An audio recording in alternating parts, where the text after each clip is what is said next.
I think we all can agree that Wanda shouldn't have returned to the projects. Lee shouldn't be there either.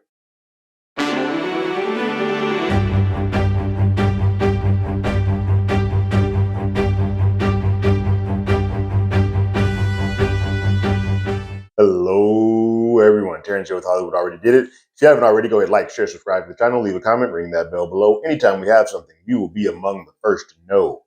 Episode 4 of Snowfall is here, called Projects Boy. This season of Snowfall has done an immaculate job of making the walls feel like they're closing in. With each ratcheted episode, we can feel the stranglehold that Franklin had on this entire community get smaller and smaller, and the walls just start closing in on him, and subsequently Teddy as well. With this episode of Projects Boy, we open up with Veronique, V, Cassandra, her mom, and Franklin continuing this mission to find out what happened to his money. So they're doing this whole Ocean's 11 style, if you will, spy shell game to get William Cox, who's the branch manager of this one place, out of the office so that they can get access to his files. And they do so. Succeeds, they work, and in that they realize that Teddy has used two organizations, two banks, to move the money, and then has subsequently taken the money off the grid. Like now, it's nowhere.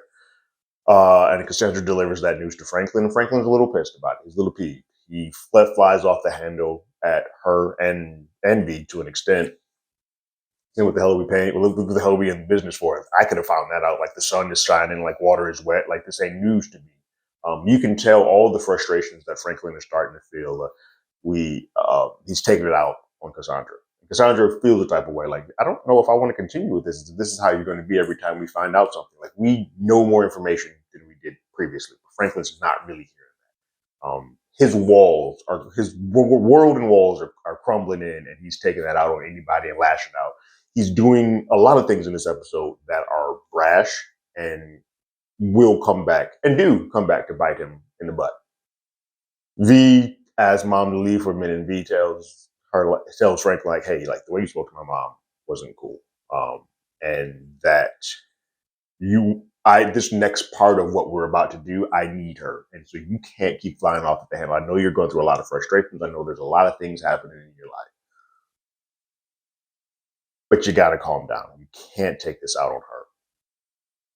And then Franklin's like, well, I think I should come with you guys, and be like, nope, you would not be a help to me. You would be just in the hotel rooms, losing your mind, going crazy. You need to stay here.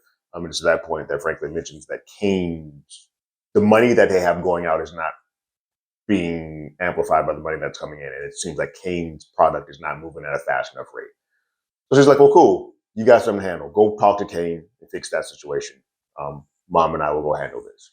So that's what happens. Leon takes another stroll on the block the next day and runs into Einstein. And Einstein is not in school. It's like 3 hours actually past the time the school started, and Leon notices that he's still hanging around, showing up late. Leon is just trying to find out, like, hey, why aren't you at school? And Einstein at this point saying, like, hey, I think I'm good. Like, I've got money. Everything seems to be going okay. Like, he said, maybe school isn't for me. And Leon's like, of all the people that school is for, it's you. Leon is trying to pour into the kid, like, you need to go to school because nobody else from this block is going to do it. Leon is just noticing how this world has changed around him so much that it is taking even the smartest kid of this world and saying, nah, when at least on his reign, yes, he was still peddling drugs to the community, but he also seemed to have actually had some care into it instead of it just letting it be bedlam. And that's starting to affect him more and more. Ruben meets with his handler, and they inform him that the deal with Teddy and the guns and weapons went awry, and that Teddy is now on to us being on to him. And so he may be on the run. He may be in hiding. We can't find him. And it's at that point that Ruben's like, well, we got to tie up the screw. We got to tighten the screws up. We got to get to him before he just completely disappears off the grid. Now that Teddy is spooked, Teddy goes back to Parissa and has a conversation like, hey, somebody's on to me. I don't know how long they've been watching me. I don't know what they know. for my own peace of mind, I would like you to come be with me. And Barista kind of coyly is like, well, hold on. You don't know what people are, how much they know, and they're coming after you. I should probably be far away from you. Probably shouldn't be around you. It's just halfway joking, but halfway serious. And Teddy kind of does a quick smile, realizing that she might be right. It's at that point that she asks, what's your end game? Like, what do you want out of this? Because you can easily just run away. Like, you have the money, just run away and hide, and don't worry about it.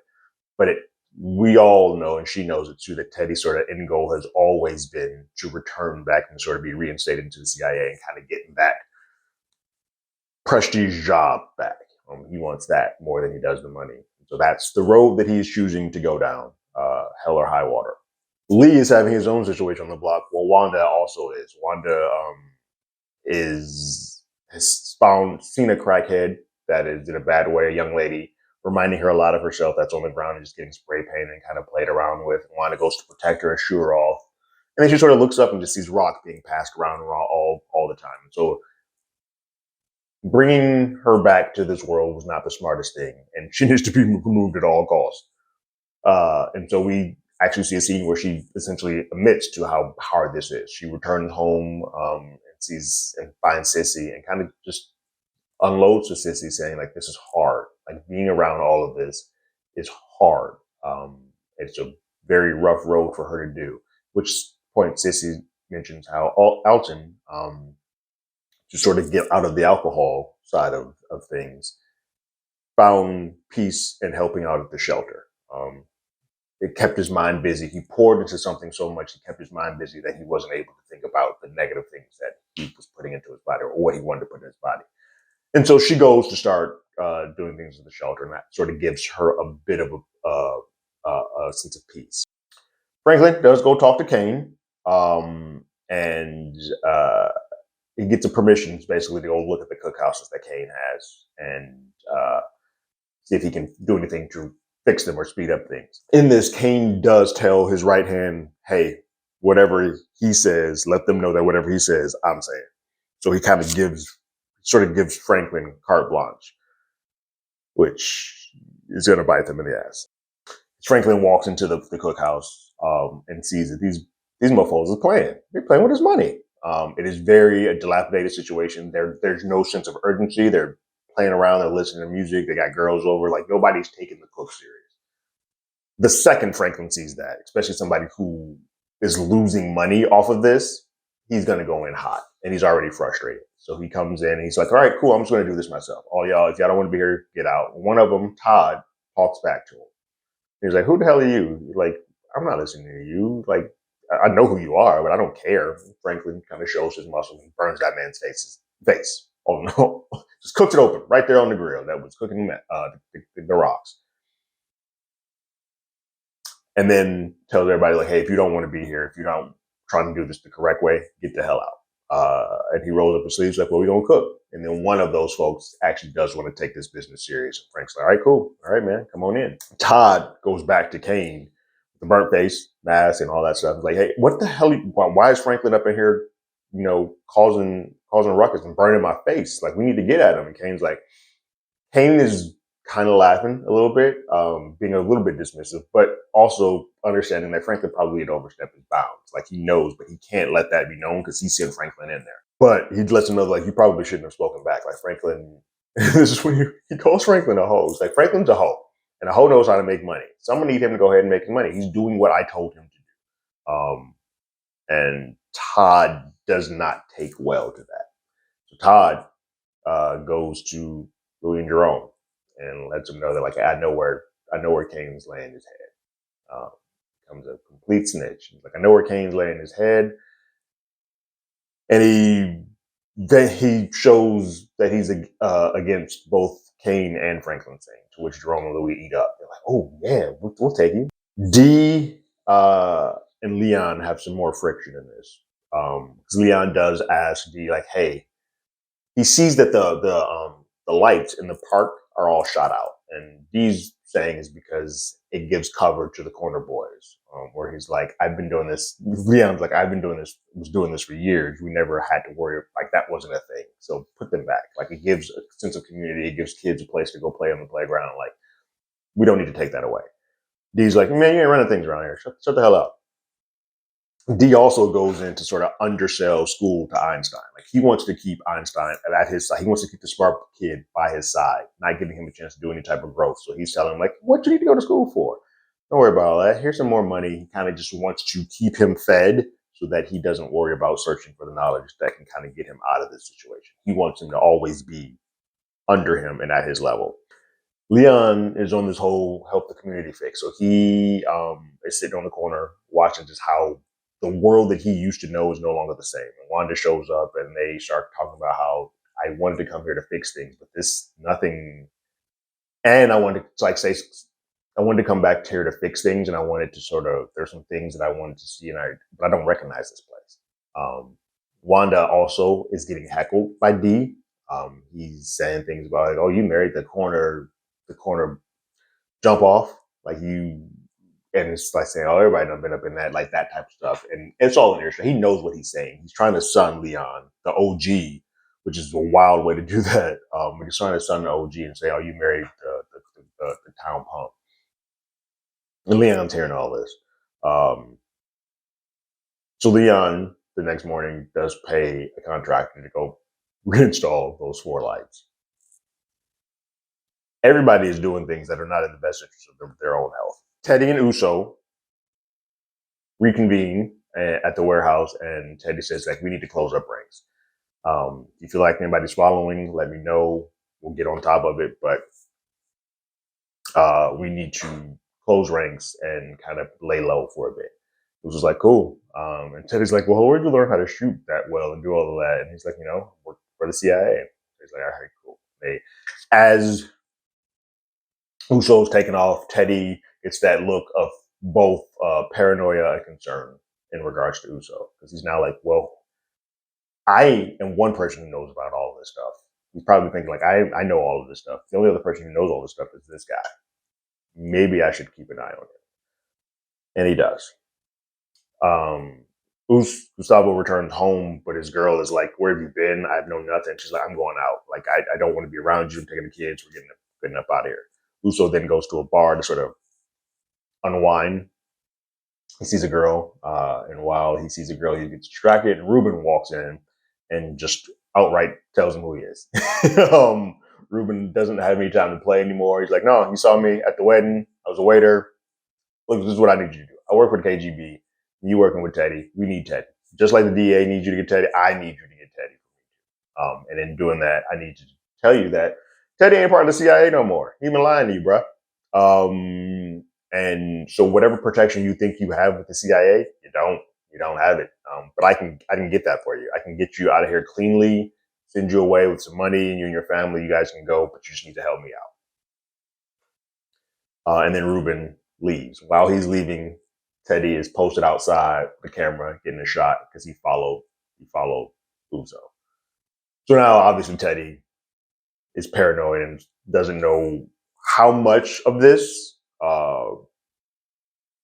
Uso has been sort of delivering, but it does look like, hey, it looks like right now to Teddy, it's going to look like Uso has given him up to the KGB because that's who they met there, when in fact he's been giving him up to the DEA, which the DEA then meet up with Uso and say, hey, we're planning to move on the warehouse with Teddy. So I need to have Teddy, the guns, and the money all in that warehouse as we're planning to move. And it's happening tomorrow. This next episode is going to be wild. We meet back up with Franklin, and Franklin is at Kane's spot, telling him like, yo, the cookhouse we on the up and up. Things are improving. That one place is good. We're going to find a couple more spots to get things moving, and we should be back in about 5 weeks. We should be up to where we need to be in 5 weeks. At that point, Kane's kind of like, cool. I don't appreciate the methods you use to sort of get that place in order. And Franklin's like, I'm going to do it by any means necessary.